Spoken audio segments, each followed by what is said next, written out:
there are different kinds of net ionic equations you can do, but all the ones in this lab are of the style of double displacement reactions. And so this is showing the double displacement. If you see the, can you guys see my cursor? Can you see the cursor when I move it around? Okay, so C is a metal ion, D is non-metal, right? E is metal, F is non-metal. So they're going to switch partners. The C metal ion is going to go with the F anion, and the E metal ion is going to go with the D anion. And so they just switch partners. They're not going to change charges or anything. There's three basic kinds of net ionic equations. There's precipitation, gas forming, and acid-base neutralization. And I can give you a set of rules that covers all three, but for the lab, we're just going to be working on precipitation. So really, that one's the focus right there, right? That's the one that, you know, we'll kind of hone in on. And so actually the next slide talks about a precipitation reaction. So down below, I probably have lead nitrate. It's a clear solution. Up above, I have potassium iodide. I'm going to pause it in a second. Also, can you see a little droplet on the top? Also a clear solution, right? When they react, here it comes, ready?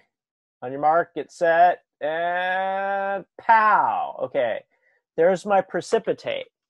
And so when we did our chemical changes lab, we actually did some of these.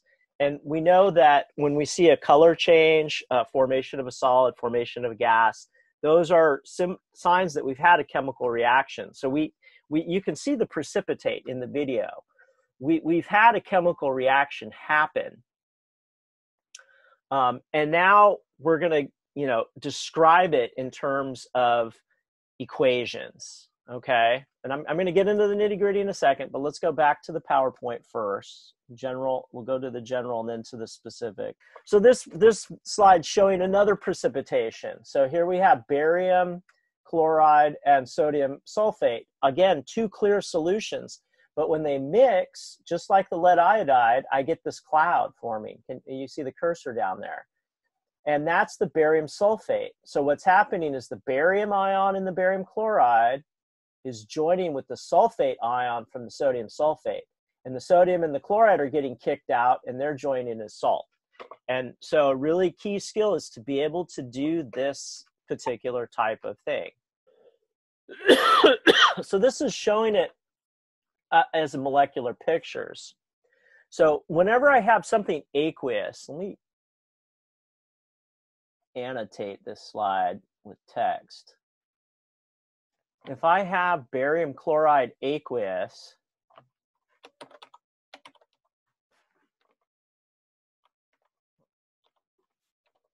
then that can be written as ions. Anything that's an ionic compound in water that's aqueous, meaning soluble, can be separated into ions. So barium, technically 2+,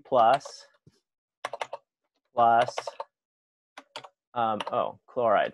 And how shall I represent the chloride? This is kind of interesting. And I can put the states too. I could put aqueous, like we did before. I have a barium ion floating around, and how will I represent the chloride? What's the charge of chloride? Does anyone, you guys should have a periodic table hopefully in front of you when you do this work. What's the charge of chlorine? Anybody remember? Is it just -1? Yeah, good. It's just -1. Now you might say to yourself, hey, look, barium is 2+ because it's in the group 2A. It's a group 2A metal, and chloride's -1, but the net charges have to be 0. How do we account for that? So what I do is I'm going to put the 2 in front. There's 2 chloride ions aqueous, right? And so really 1 barium chloride is 3 particles. It's a barium ion and 2 chlorides. And so that is shown in the picture where my cursor is. The green and white balls here are the white balls are the barium, the green balls are the chlorine, right? We can do the same thing for the sodium sulfate. aqueous goes to, how will I represent that? How will I break that apart? If it's aqueous, what are the ions that make sodium sulfate? So I have sodium. How will I represent sodium? What about the SO4? Can I break it apart into S and O? Is that okay? Can I do that? So I don't think you could break up SO4. I think you would have to keep it because it's polyatomic. Yeah, exactly. So nope, can't do that. Mr. Canton, what are you doing? Uh-oh. I think I lost my spot here. So I have to erase that. Goes to, so sodium and then SO4 has to be together. So then, okay, we're almost there. But I have two sodiums. So can I put the 2 over here? Is that legal? Can I go Na2s, just separate them? That's what I see a lot of people do that don't go to class. So it's really important that you see this as 2 sodium ions, right? Let me spread that out. Okay. And then the sodium has a +1 charge.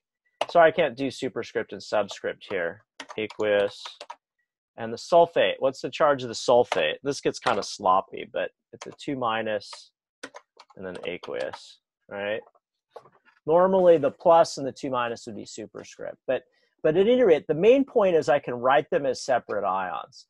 And so that's what they're showing in the little picture on the left here. They're showing sodium ions as the little gray balls, and the SO4 is the yellow balls, the sulfur connected with 4 red balls, oxygen. That's 1 particle to make an SO4. So once I mix them, then all 4 of these ions are together. And then once they come together, you know, microseconds later, the sulfate and the barium, the white ball and the yellow balls come together and form a solid. And that's shown as the little lump there. Once I get the little lumpy crystals, that blocks the light and I see cloudy, right? So again, I'm really sorry about that, but for our lab, we don't get to see that. Although, you know what I think would be neat, if you can, just like I did, you can look up the reactions and see what happens for a lot of them. You can actually watch these online. I hope that's okay. This is what they call a solubility table. And this one's okay. I actually linked a better one, which also talks about acids, because you might encounter acids occasionally. All acids are soluble. But so just because it's an ionic compound does not mean it will dissolve in water. So there are cases.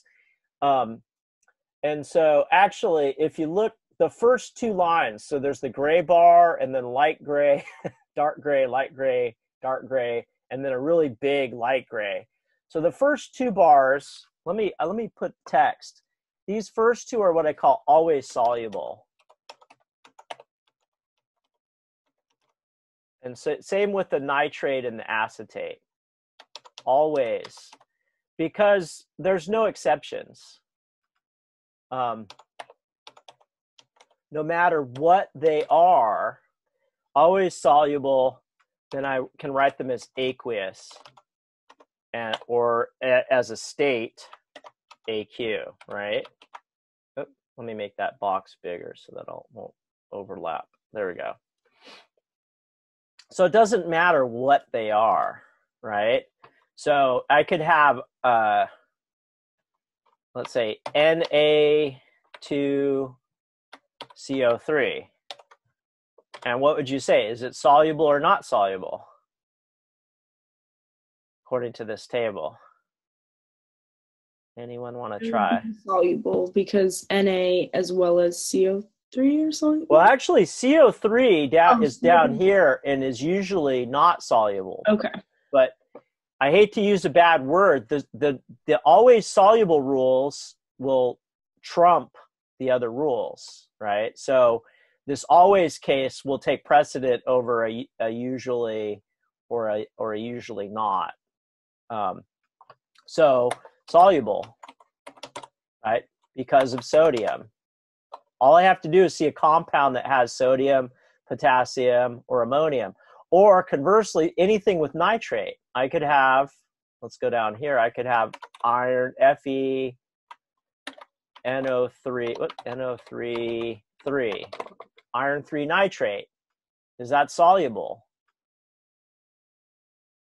And you'd have to say yes, soluble. Sorry, I'm writing over my table here, but maybe we can do it this way, soluble. Right? So because of nitrate, and we could write aqueous. So those guys are always soluble no matter what. Okay, let me erase that. I don't want that one. So sulfate is usually, and so is chloride, bromide, and iodide are usually soluble. And so these ones, the rule is they're going to be soluble unless they're with the exceptions. So sulfate soluble, the exceptions are barium, strontium sulfate, lead sulfate, calcium sulfate. This one's a special one. Can you guys see the Hg2? Hg2SO4? Can you see where my cursor is? Yes. Yeah. Okay, so that's actually the mercury 1 ion, which is not to be confused with the mercury 2 ion.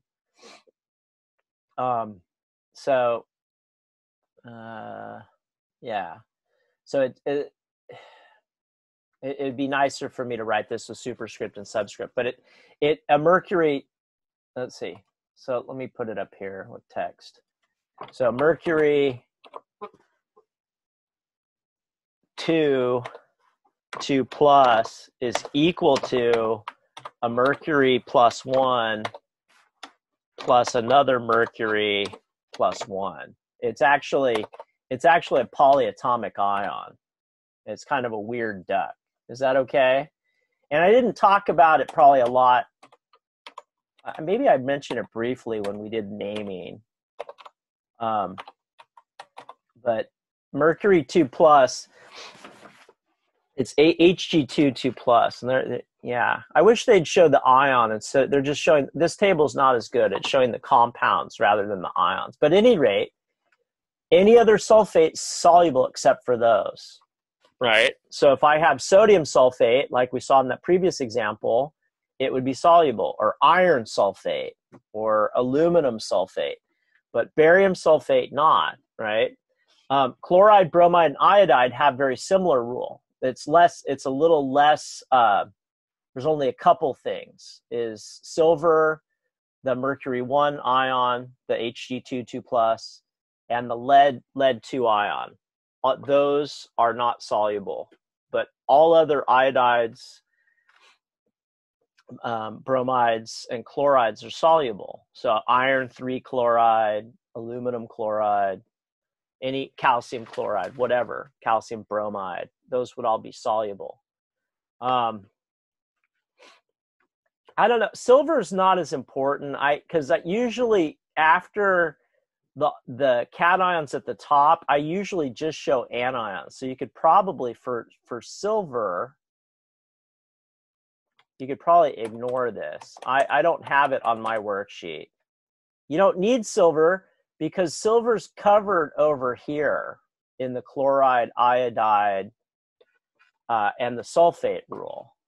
So it's not.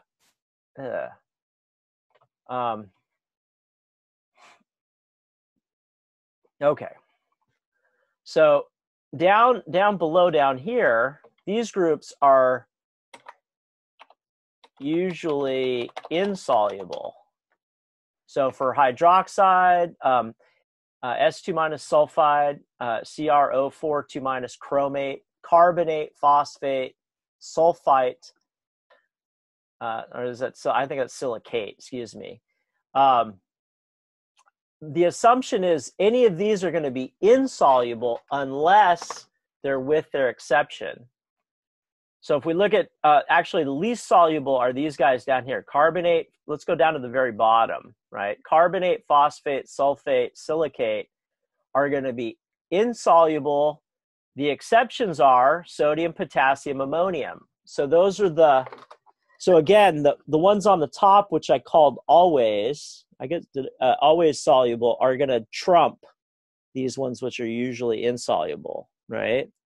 Chromate is, let's see, well, the sodium, potassium, ammonium, those are always. And then it looks like, well, there's a lot of other things here, but the sulfides are insoluble unless they're with a group 1A.